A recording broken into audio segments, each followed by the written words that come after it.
తనదిలోని తప్పు తరచంగ సుజ్ఞాని పరుత తప్పులెల్ల పట్టువాడు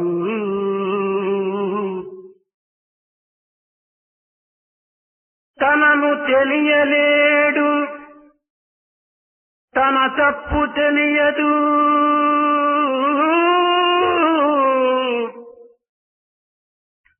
పరుల తప్పులెల్లా పట్టువాడు తనదు తప్పులెరుగడు తనను తెలియలేడు తన తప్పులెరుగడు ఇతని కంటే అధముండు మేలు అవని తనదులోని తప్పు తరచంగ సుజ్ఞాని పరుల తప్పులన్నీ పట్టువాడు తనను ఎరుగబోడు తన తప్పులెరుగడు ఇతని కంటెను అధముండే మేలు అవని ఇతని కంటెను అధముండే మేలు అవని. A wise one will try to find his own defects rather than those of others. On the other hand, the one who always finds faults at others can never realize his own defects. Such a person, we cannot find a greater murkha than such a person. పుష్టిని అందమును పురస్కరించుకొని గొడ్డుకు విలువనిస్తారు. The cow is given value because it offers nourishment to all. కానీ మనిషికి బుద్ధిని బట్టి విలువ ఉంటుంది. But man is evaluated based on intellectual ability. బుద్ధి పెరుగు కొలది మానవత్వం అభివృద్ధిగాంచుతుంది. As your intellect develops, your humanness increases. బుద్ధి తరుగు కొలది పశుత్వం అభివృద్ధి అవుతుంది.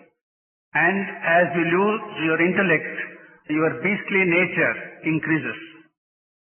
ఎదురు కర్రకు ఎత్తును లావును చూచి విలువనిస్తారు.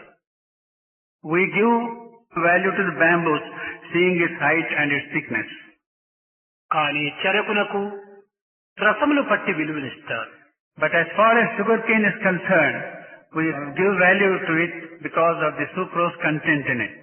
ఈనాటి మానవత్వమునకు బుద్ధి యొక్క తత్వాన్ని ప్రవర్తాన్ని గుర్తించుకోలేకపోవటం చేతనే మానవుని యొక్క విలువ దిగజారిపోతున్నది.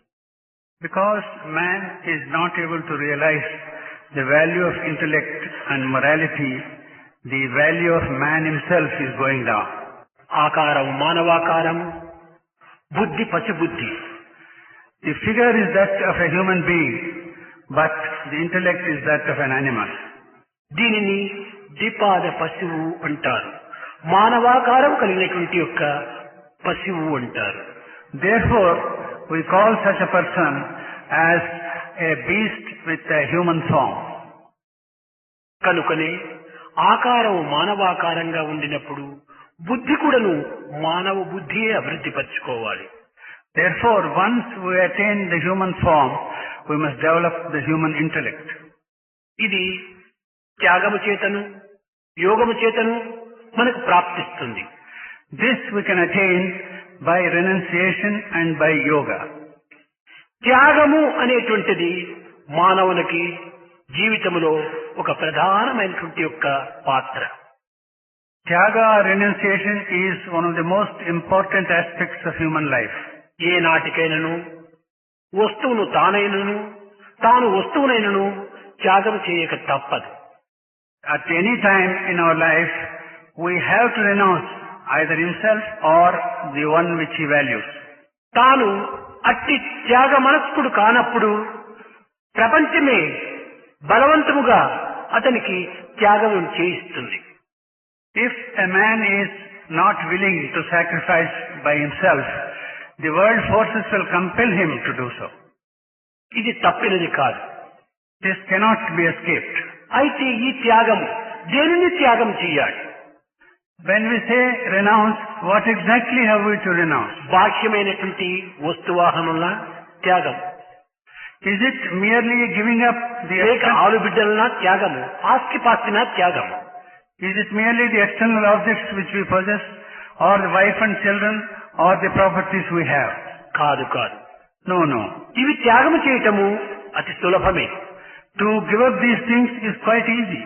మానవుడు పట్టుపట్టి ప్రయత్నించినా ఇవి సులభంగా త్యాగం చేయగలడు. If man is determined, he can easily get into a frame of mind when he can sacrifice these things. కానీ ఈ త్యాగము కాదు.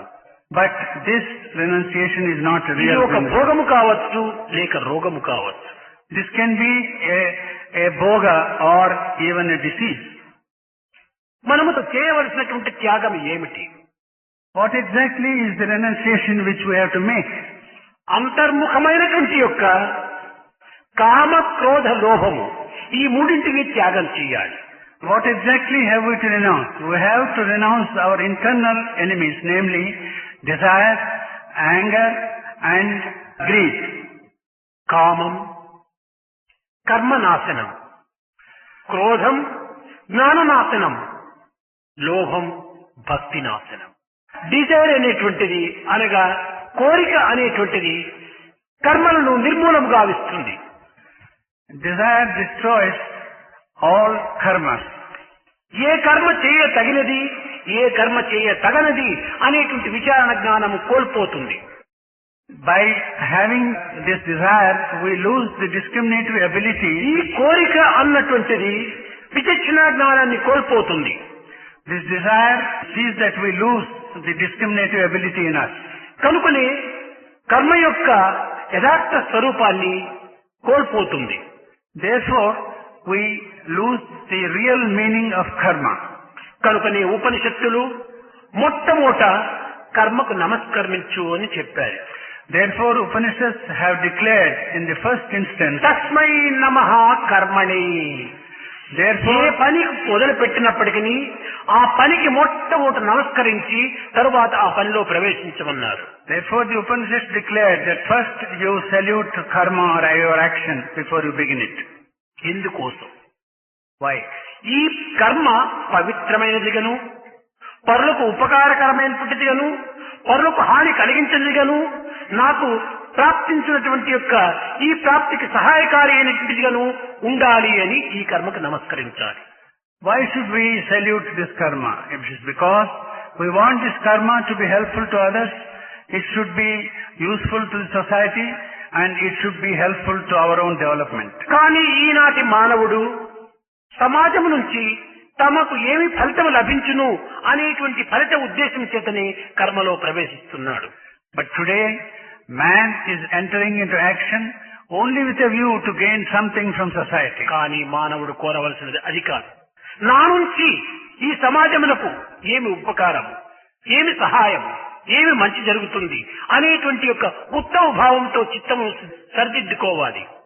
But man, instead of doing that in a selfish way, should, before he begins any karma, should realize that he should be in a position to help society and to purify himself and to do everything for the కనుకనే good. కోరిక ఈ ఉత్తమ భావములకు తగినటువంటి ఉత్తేజాన్ని ఇవ్వలేకుండా పోతుంది. That's why unless we have this sort of desire, our present desire does not give it nobility. కనుకనే మనము చేయవలసినటువంటి యొక్క కర్మల లోపల అనేక విధమైనటువంటి దోషములు చేకూరుతున్నాయి, దోషములు ఇముడ్చుకుంటున్నాయి. Because of this, our actions are getting entangled with so many impurities. కనుకనే కర్మం అనేటువంటిదంతా కూడాను ఈ యొక్క మానవత్వం లోపల ఒక విశిష్టమైనటువంటి మార్గాన్ని ప్రవేశించలేకపోతున్నారు. Therefore, our actions is not able to show man a pure and righteous path. దీనిని పురస్కరించుకొని కామం కర్మ నాశనం అన్నారు. Because of this, it has been declared that kamam or desire is that it kills action. క్రోధము కనుక దీనిని మొట్టమొదట త్యాగం చేయాలి మనం. Therefore, it's our duty to first renounce or give up this anger. మూడవది లోభము. The third thing is greed. అనగా ఎంత సంపాదించినా ఎంత శక్తి కలిగి ఉండినా త్యాగము అనేటువంటిది ఈ లోభములకు ఏమాత్రం కూడా నువ్వు గిట్టదు. The greed, whatever be the wealth you might amass and whatever thing you may have, this greed is not పరుల నుండి satisfied. పుచ్చుకొనుటకు మాత్రమే సిద్ధంగా ఉంటుంది కానీ లోభము పరులకు ఇచ్చుకొనుటకు ఏమాత్రం కూడా సమీపం రాదు. This trait of greed is always prepared to receive but never to give away anything which he నా possesses. ఇంటికి వస్తే ఏమి తెస్తావు, నీ ఇంటికి వస్తే ఏమి ఇస్తావు అంటుంది ఈ లోభం. This greed says, what will you get when you come to my home? And what shall I get when I come to you? కనుక మీ ఇంటికి వచ్చినా నాకు ఆదాయమే, నీవు మా ఇంటికి వచ్చినా నాకు ఆదాయమే కావాలి. ఈ విధమైనటువంటి యొక్క పేరాశతో దురాశతో కూడినటువంటిది ఈ లోభము. This greed is excessive desire to get something from everywhere and at every time. ఇలాంటి దుర్గుణమును అభివృద్ధి పరిచేటువంటి లోభమును మనము త్యాగం చేయాలి. This sort of bad quality which increases our difficulties and impurities should be given up. దీనినే వైరాగ్యము అన్నారు. The correct name for giving up this greed is vairagya. వైరాగ్యం అనగా ఏమి? రాగమునకు విరుద్ధమైనటువంటిదే వైరాగ్యం. Vairagyam means that which is opposite to ragama or attachment. రాగమనగా ఏమిటి? దేహం పైన భ్రాంతి. And ragama means your desire for your body. ఈ దేహ భ్రాంతి తప్పు కాదు. It is not wrong to have an idea of your body. బంధు భ్రాంతి ఇది కూడాను తప్పు కాదు. And liking your friends and relatives is also not wrong. కుటుంబ భ్రాంతి ఇది కూడాను దోషం కాదు. Liking your family is also not wrong. తల్లిదండ్రులను ప్రేమించవలసినది, సోదర సోదరి మనులను కూడాను ఆశించవలసినటువంటిది, నీ యొక్క దేహానికి ఆరోగ్యం చేకూరాలని నీవు కోరవలసినటువంటిది. It is correct if you love your parents, if you love your brothers and sisters, and also desire to have good and ఈ strong health. రాగమునకు కొంతవరకును కొంచెం హద్దు ఉంటుండాలి, పరిమితి ఉంటుండాలి. But this raga should have some limit. మనము సంగీతంలో కూడాను పలుమారు మనం వింటుంటాము. We also hear in music quite often. ఈ రాగము పాటకు అవసరమే. This raga is necessary for music. కానీ మితిమీరిన రాగము తీస్తే వినేవానికి రోగం వస్తుంది.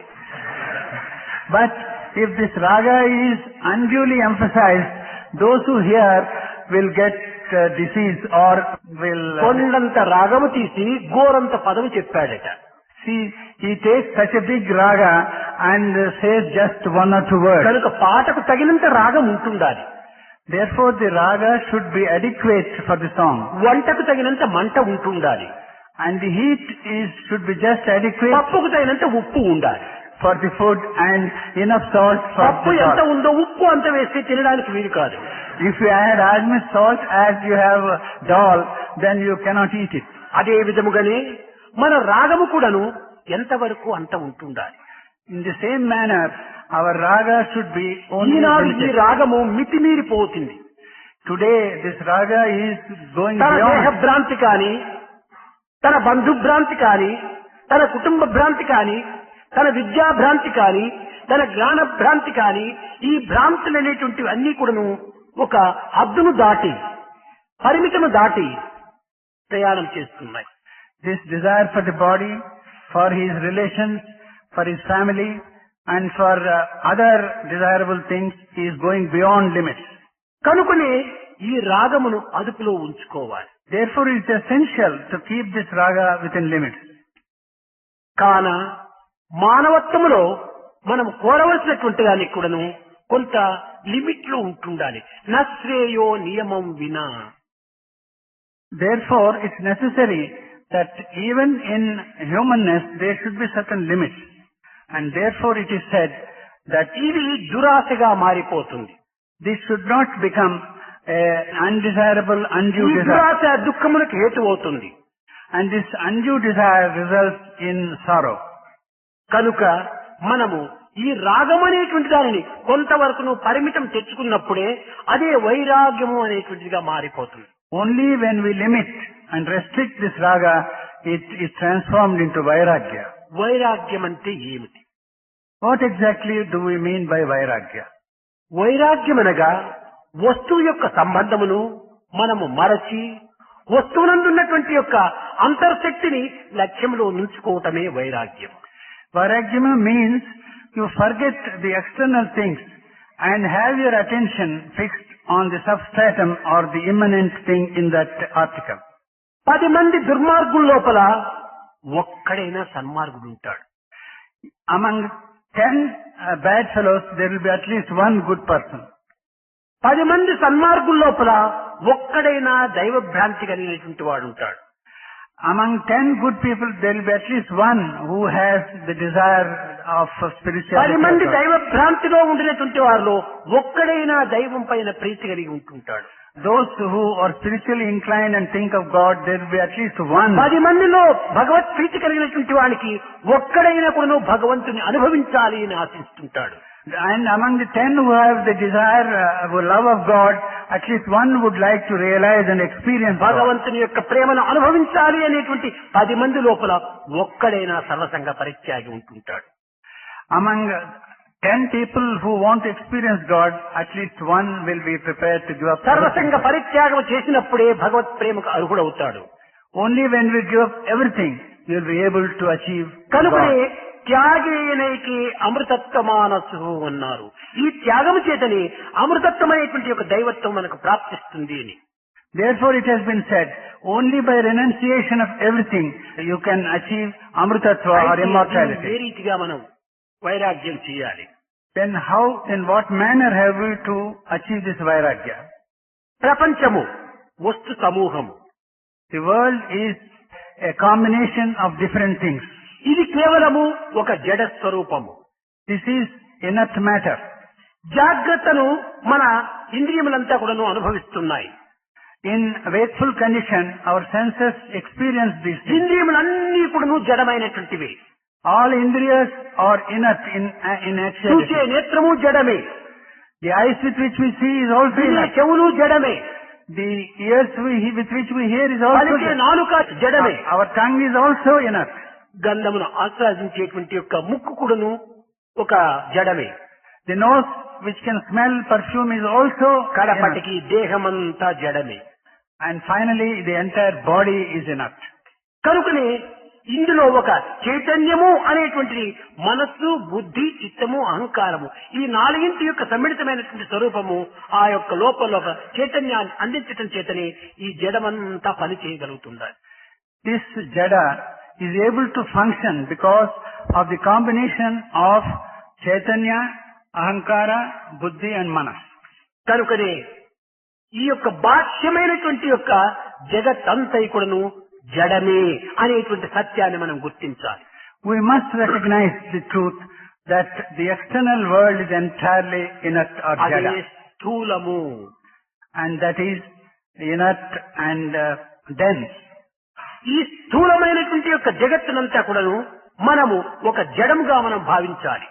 The entire world which is dense, we should recognize it as inert. ఇంకా సూక్ష్మమైనటువంటి యొక్క మనోబుద్ధి, చిత్త, అహంకారములు ఇవి మాయా స్వరూపాలు. And then the subtle mind, chitta, ahankara and buddhi is full of Maya maya. అనగా ఏమి? సా మాయ ఇతి మాయ అనగా ఏది లేదో అదే మనకు ఉండినట్టుగా కనిపించటం. And what exactly does maya mean? That which does not exist appears as existing. That is maya. సా బుద్ధిమాన్ మనుష్యేషు, సా బుద్ధిమాన్ మనుష్యేషు అనగా మానవుని యొక్క బుద్ధి కేవలము ఒక విధమైనటువంటి మానవాకారంనే ధరింపజేస్తుంటుంది. Man's mind will enable him to have the human form. ఇవన్నీ కూడా మాయనుగా కల్పిస్తుంటుంది. Everything will appear as maya. ఉన్నది లేనట్టుగా, లేనిదాని ఉన్నట్టుగా భ్రమింపచేస్తుండాలి. The maya makes what exists as non-existent. ఈ And మాయకు మరొక పేరు అజ్ఞానము అని పేరు. maya has another name called ajnana. అజ్ఞానం అనగా ఏమిటి? తెలిసినటువంటి దాన్ని తెలియకుండా చేయటము. Ajnana means what we know is made to be unknown to you. కేవలము సత్యము కానటువంటి దానిని సత్యముగా భ్రమింపచేయటము. And it baffles you by making untruth to appear as truth. అసత్యాన్ని సత్యముగా నిరూపింపజేయటము. It makes untruth appear like truth.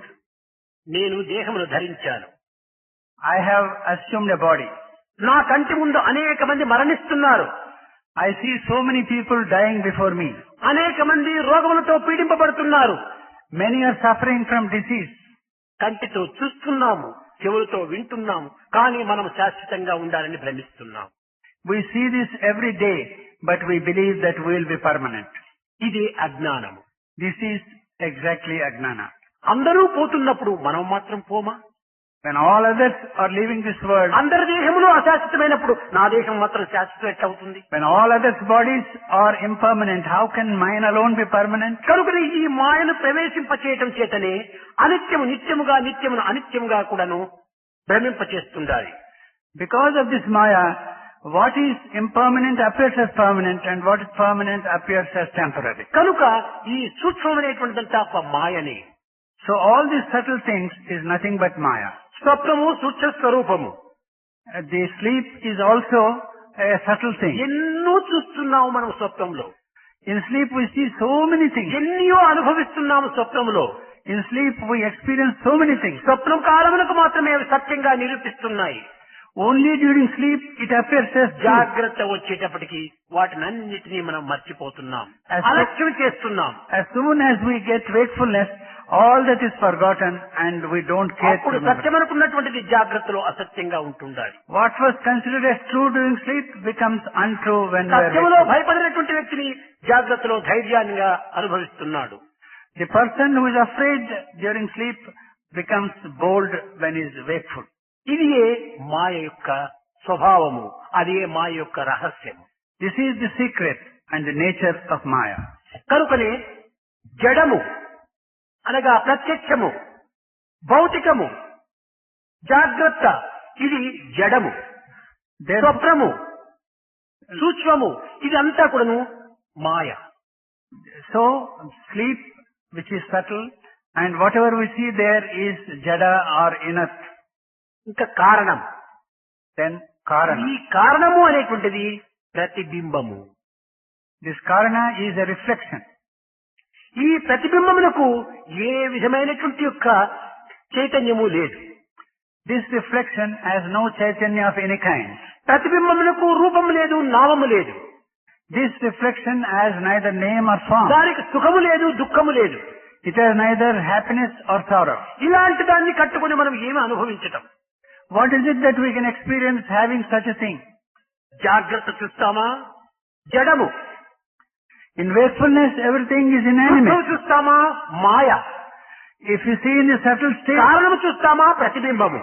it is Maya, and in Karana, it is. మూడింటితోనూ నాకు సంబంధం లేదు. In these three things, we have nothing to do with it. దీనికి అతీతమైనటువంటి మహాకారణము, What is beyond all these three stages is అదే Mahakarana, పరతత్వము. and that is Paratattva. ఆ పరతత్వములో ఉండేటువంటి ఆత్మ, ఈ యొక్క జడములో ఉండేటువంటి ఆత్మ రెండు ఒక్కటే. The Atma that exists in the Paratattva and the Atma that is immanent ఈ in the ఏకత్వాన్ని Jada. గుర్తించడమే వైరాగ్యము అన్నారు. These two are the same, and to recognize this is Vairagya.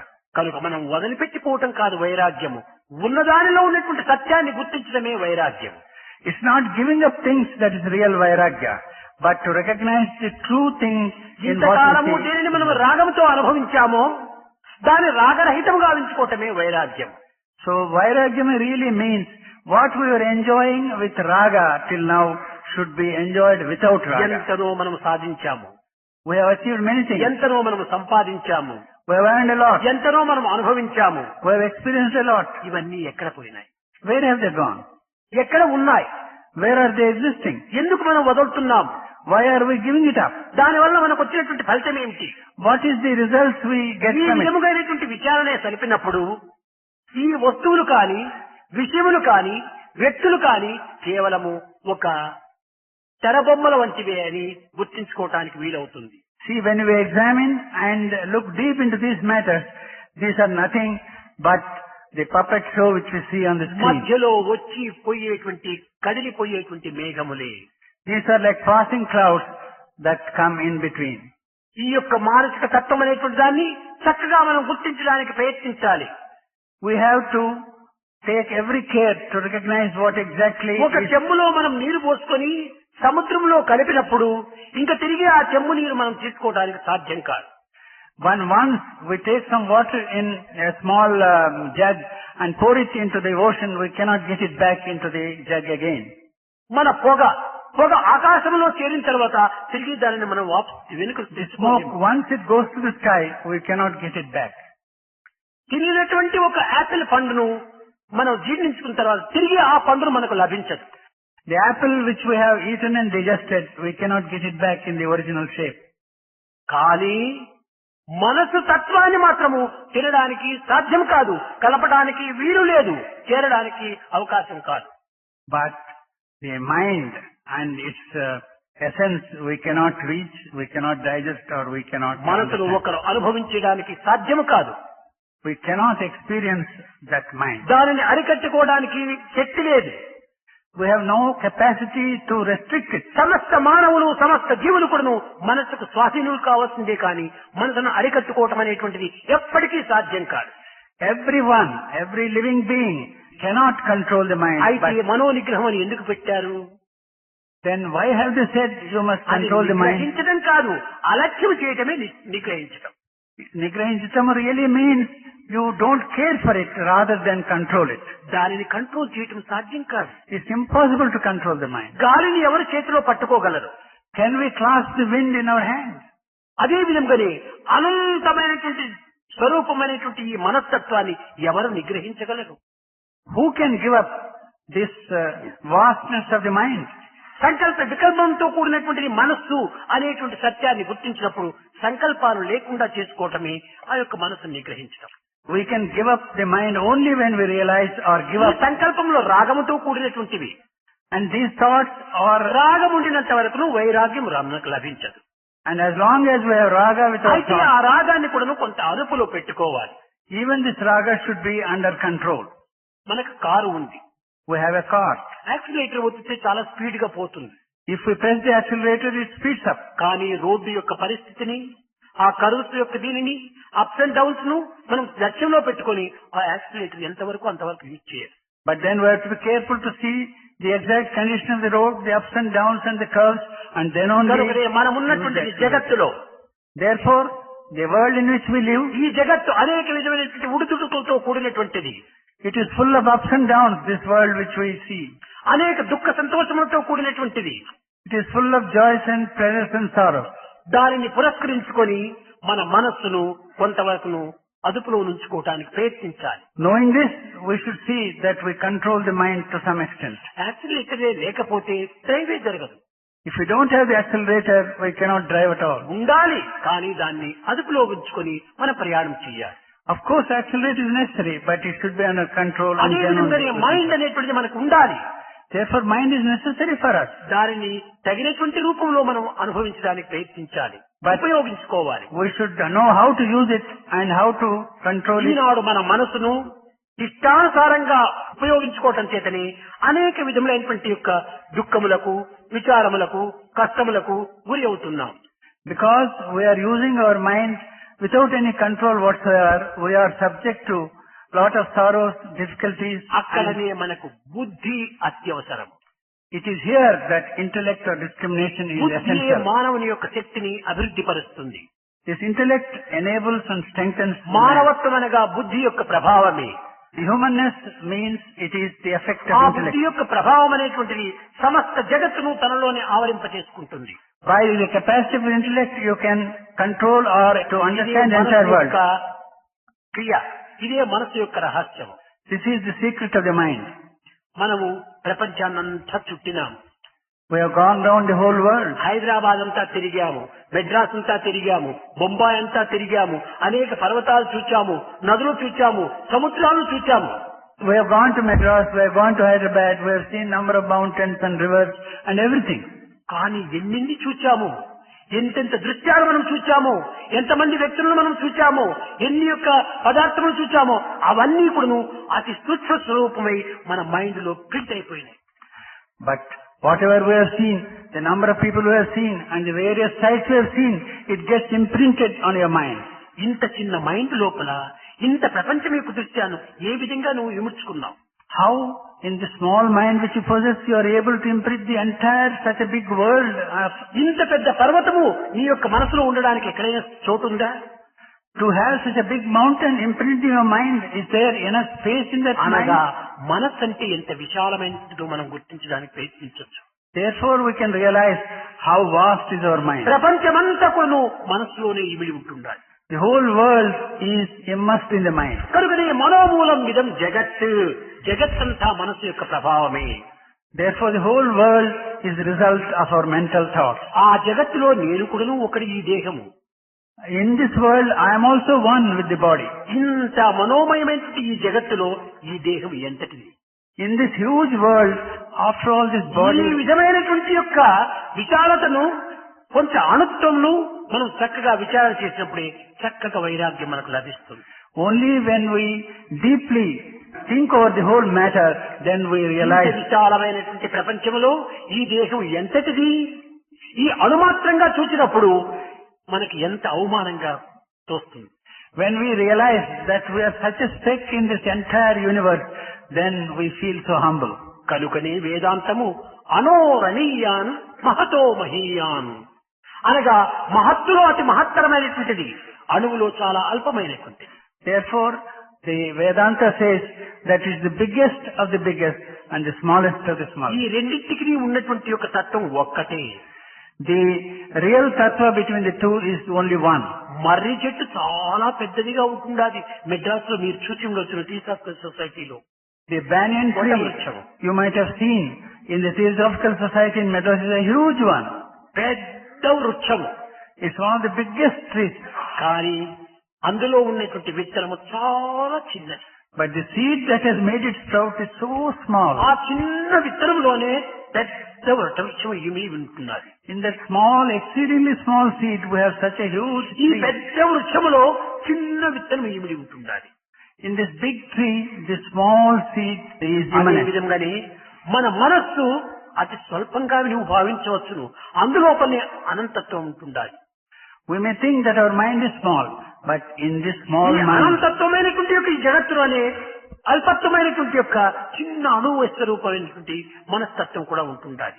in this huge world also, our mind, which can take a small shape or unit, అది నేనే, నేను అదే. that is myself and I am the ఈ same. దేహ భ్రాంతి ఉండినంత వరకు కూడాను ఈ ఆనందము, ఈ ఏకత్వం మనకు అర్థం కాదు. As long as we have body consciousness and love, we cannot understand this secret. స్థూలమైనటువంటి యొక్క దృష్టి ఉండినంత వరకు కూడాను ఈ యొక్క అనంతత్వం మనకు అర్థం కాదు. When we have only a superficial outlook of the world, we cannot understand the చిన్న vastness. ఉదాహరణము, A small example. ఒక పెద్ద తొట్టి మనకుంటుండాలి, సిమెంట్ తొట్టి. There is a big cement tank. లేక ఒక ట్యాంక్ లో మనం పోల్చొచ్చున్నాం. We are going and seeing a tank. అందులో మనం చూస్తుంటే మన ప్రతిబింబం ఆ జలంలో కనిపిస్తుండాలి. When you look into the tank with water, our figure is seen in it. నీవేమంటున్నావు? అది నేనే అంటున్నావు. We say, that is myself. కానీ విచారణ చేసినప్పుడు నేను అది కాదు, But when we really discriminate, we realize that అది is not నేనే, నేను అది కాదు, అది నేనే, నేను అది కాదు. ఇందులో ఉండినటువంటి వ్యత్యాసాన్ని మనం గుర్తించాలి. See, అది నేనే, నేను అది కాదు. that is myself, but I am not that. The difference between these ఎంత two విరుద్ధంగా ఉంది statements చూడండి. must be realized. అది నేనే, నేను అది కాదు. We must realize this. That is myself, but I am not that. We must distinguish between these అది two statements. నేనే అనగా నీ యొక్క దేహాన్ని భ్రమించుకొని అది నేనే అంటున్నావు. When you say that's myself, you are only thinking of your body. అది నేనే అనుకున్నప్పుడు ఆ యొక్క ప్రతిబింబాన్ని కర్ర తీసుకొని ఎంతమంది కొట్టినా నీకేమి ఏడుపు రాదు, దెబ్బ తగలదు. When you say that's yourself, if people begin to beat it with a lot of sticks, you don't feel any pain. కానీ ఆ ప్రతిబింబాన్ని ఏమైనా ఎవరైనా వచ్చి దూషిస్తే నీకు కోపం వస్తాం. But if that reflection of yours is abused by anybody, you get angry. కొడితే దెబ్బ తగలదు కానీ తిరితే మాత్రం దెబ్బ తగులుతుంటుండాలి. When it's beaten, you don't feel the pain, but if anybody abuses, you feel the sound. కొట్టినప్పుడు అది నేను కాదు. When it's beaten, you feel it's not yourself. తిట్టినప్పుడు నేను అదే. When you are abused, you feel that ఇది you are one. వేదాంతంలో ఉన్నటువంటి రహస్యాలు. This is the secret of Vedanta. అనగా హృదయాన్ని ఆత్మతత్వాన్ని ఏకత్వంగా భావించుకున్నప్పుడు ఎవరికి ఏ బాధలు తగినా అది నాదే. When we realize that your inner Atma is same as the outer world, కానీ దేహభ్రాంతితోనే ఉంటుంటే ఎవరే విధమైన అన్నప్పటికీ అది నేను కాదు. if you are only having body consciousness, whatever others suffer, you don't feel. విశాలమైనటువంటి యొక్క ప్రబోధలు గావించేటువంటిది వేదాంతం. This essential truth which is ఈ given by పవిత్రమైన నిత్యమైన సత్యమైనటువంటి యొక్క సత్వాన్ని గుర్తించుకోవడానికి ఈ విధమైనటువంటి యొక్క కొన్ని సమావేశాల్లో మనం పాల్గొనాలి. to understand this great secret of secrets, we should participate in such assemblies. ఈ సమావేశాల్లో మీరు విన్నటువంటి విషయాలు కన్నటువంటి దృశ్యాలు కొంతవరకు నువ్వు హృదయంలో భద్రం చేసుకోవాలి. In such assemblies, whatever you hear and see, you must see that you కనుకనే keep it in శ్రవణ your mind. మనన నితిధ్యాసలు అని 3 ప్రధానమైనటువంటి యొక్క సూత్రాన్ని బోధిస్తూ వచ్చింది వేదాంతం. Therefore, Vedanta has emphasized 3 things: Shravanam, Mananam and Nijidhyasam. శ్రవణం అనగా వినటము. Shravanam means hearing. విన్నటువంటి దాన్ని తిరిగి స్మరించటము, స్ఫురించుకోవటము, దాన్ని చింతించుకోవటము. And whatever you hear, you again repeat it, and that is చింతించిన Mananam. దానిని ప్రాక్టికల్ లో పెట్టటం నితిధ్యాస. Nijidhyasa is to put it into practice what you have heard and what you have వంటరూములో repeated. చేసినటువంటి వంటను dining hall తెచ్చి పెట్టుకోవటం. That is, the food that's cooked in the kitchen is brought to the dining hall. ఈ kitchen room లో చేయటమే ఇది ఒక శ్రవణం. What we do in the kitchen room is called Shravana. శ్రవణం చేసినంత మాత్రమే ప్రయోజనం లేదు. కిచెన్ రూమ్ లో కావాల్సినంత వంటలు ఉంటుంటే మనకు ప్రయోజనం లేదు. There is no use of having lot of food in the kitchen. It is of no use to us. దాన్ని డైనింగ్ హాల్ లో తెచ్చి ప్లేట్లో పెట్టుకోవాలి. First you must bring it to the dining hall and put it on the plate. దానిని స్మరించాలి. అదే మన యొక్క మననం. Then you must think about it. That is Maranam. That is repeating it. తినాలి. Then we must eat it. అదే నితిధ్యాస. That is Nitidhyasa. వంట వండటము, పెట్టుకోవటము, అనుభవించటము అదే జ్ఞాతం, ద్రష్టం, ప్రవేశం. లోపల ప్రవేశించాలి. Therefore, cooking, getting it on the table and eating, these 3. జ్ఞాతం. అమ్మగారు వచ్చి చెప్పేసేసినారు, నాయనా ఈ పొద్దు చాలా పులిహోరం చేశాను, నీకోసం పాయసం చేశాను, వడలు చేశాను, అన్ని విన్నావు. అది వినటమే జ్ఞాతం. The mother says, I have prepared vadas, I have prepared payasam, I have prepared అవన్నీ many other తెచ్చి delicious తట్టులో things. పెట్టుకున్నావు, బాగా చూచావు. ఇది కేవలము జ్ఞాతం, ద్రష్టం, చూచినావు. Drashtum means you have seen this all kept on the plate. చూడటమే కాకుండా ప్రవేశం, లోపల పోవాలి. Praveshtum is eating the same. అప్పుడే మనకు పుష్టి, సంతుష్టి మనకు లభిస్తుంది. Then only we get pusti and santushti or happiness. పెద్దలు చెప్పినటువంటి విషయం కానీ, పిల్లలు చెప్పినటువంటి విషయం కానీ కొంతవరకు మనం విని చక్కగా దానిని మనం చేసి 1-2 మనం ప్రాక్టికల్ లో పెట్టడానికి ప్రయత్నించాలి. Therefore it's necessary that when such good things are spoken to by either elders or even youngsters, we should think of it and practice ఈ at least some of మూడింటి యొక్క them. ఏకత్వమే నిజమైనటువంటి ఆనందానికి మార్గము.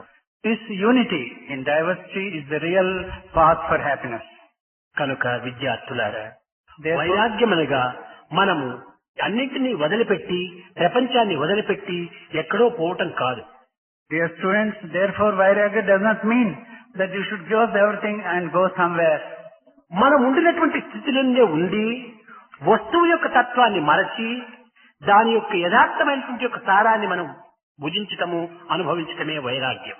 Vairagyam really means you may stay where you are in whatever station of life and without పదార్థ దృష్టిని మీరు పెట్టుకోకండి, పరార్థ దృష్టిని ఉంచుకోండి. do not have merely the idea of the sthula object, but the immanent reality in it must be understood. వస్తువునందున్నటువంటి యొక్క విషయ రహస్యాన్ని మనం గుర్తించుకోవటమే వైరాగ్యం, వస్తువును త్యజించడమే. Only by realizing the secret of the immanent principle within that vastu. చిన్న ఉదాహరణ, A small example. Market కి వెళ్లి ఒక మామిడి పండు తెచ్చుకున్నాం. A small example. We have gone to the market and got a mango. ఈ యొక్క మామిడి పండుకు నేనే వెల ఇచ్చాను, నా డబ్బును నేను ఇచ్చాను, ఎవరితోనూ దొంగిలించుకొని రాలేదు, ఎవరి డబ్బునో నేను ఇవ్వలేదు, ఇది నా డబ్బు అని నీవు అహంకారపడవచ్చు. You may feel proud that you have spent your own money, well-earned money, and got this mango. కానీ మ్యాంగోను కొనుక్కొని తెచ్చావు. You brought the mango by purchasing. అది తినే సమయంలో నీవేం చేస్తావు? ఆ జ్యూస్ ను మాత్రమే నువ్వు స్వీకరిస్తావు, విత్తనమును పై బెరడు కూడాను పారవేస్తావు. When you actually eat it, you take only the juice in the mango and you throw out the kernel. మ్యాంగోను కొనొద్దని చెప్పలేదు. I am not telling you not to buy the mango. ఈ యొక్క మామిడి ఫలాన్ని కొను, By all means, buy the mango. భుజించు, eat, సారాన్ని స్వీకరించు, Take the juice out of it. నిస్సారాన్ని విసర్జించు. And what is not juice? ఇదే give it up. వైరాగ్యం. This is vairagya. అట్లు లేకుండా నేనే డబ్బు పెట్టి కొనుక్కున్నానని ఆ విత్తనం కూడా నములుతూ విత్తనం కూడా తినడానికి ప్రయత్నం చేసి ఇది ఎంత మూర్ఖత్వం అవుతుంది. If instead of doing just as the Swami said, if you begin to eat the kernel also because you have paid for it, కనుకనే ఈ వైరాగ్యమైనటువంటి నిత్యానిత్య పరిశీలన చేసి ఏది స్వీకరించవలసినటువంటిది, ఏది విసర్జించవలసినటువంటిది అనేటువంటి డిస్క్రిమినేషన్ పవర్ ఏగిన లేకపోతే అది కేవలం ఒక మూర్ఖత్వంగా రూపొందుతుంది. ఆ డిస్క్రిమినేషన్ పవర్ తో ఏది స్వీకరించాలి, ఏది విసర్జించాలి అని నిర్ణయం చేసుకోవటమే వైరాగ్యం. vairagya really means by using discrimination you must know what we should accept and what we should reject. కనుక వైరాగ్యం అంటే తప్పు అర్థంగా మీరు తీసుకోకూడదు. Therefore you should not mistake the meaning of అన్ని vairagya. వదిలిపెట్టి అరణ్యానికి పోవటం అని భావించరాదు. You should not think you should give everything and go to the forest. అన్నింటి ఎందుకు నువ్వు దైవత్వాన్ని మీరు అనుభవించండి, దైవత్వాన్ని మీరు కొంతవరకు దృష్టిలో ఉంచుకోండి. You see, what you should do exactly is you must see the divinity in every object you see and then enjoy it.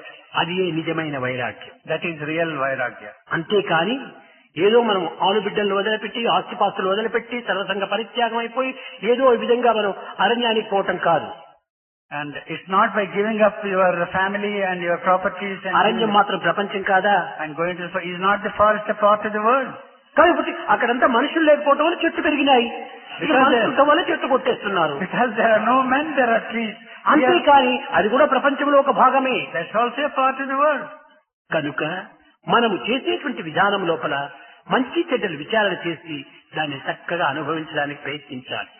Therefore, we should discriminate properly by examining the thing and then enjoy what is correct and good. భవ భయ హరణ వందిత చరణ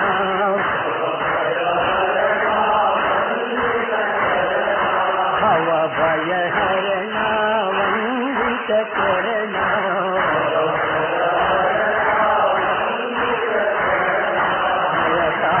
జయ మాధవ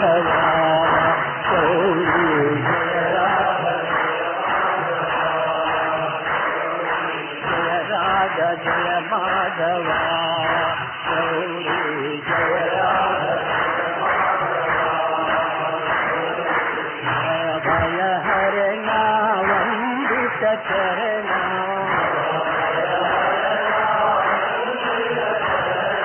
జయ రాధ జయ మాధవ గౌరీ జయ మంగళ చరణ కలిమల దగన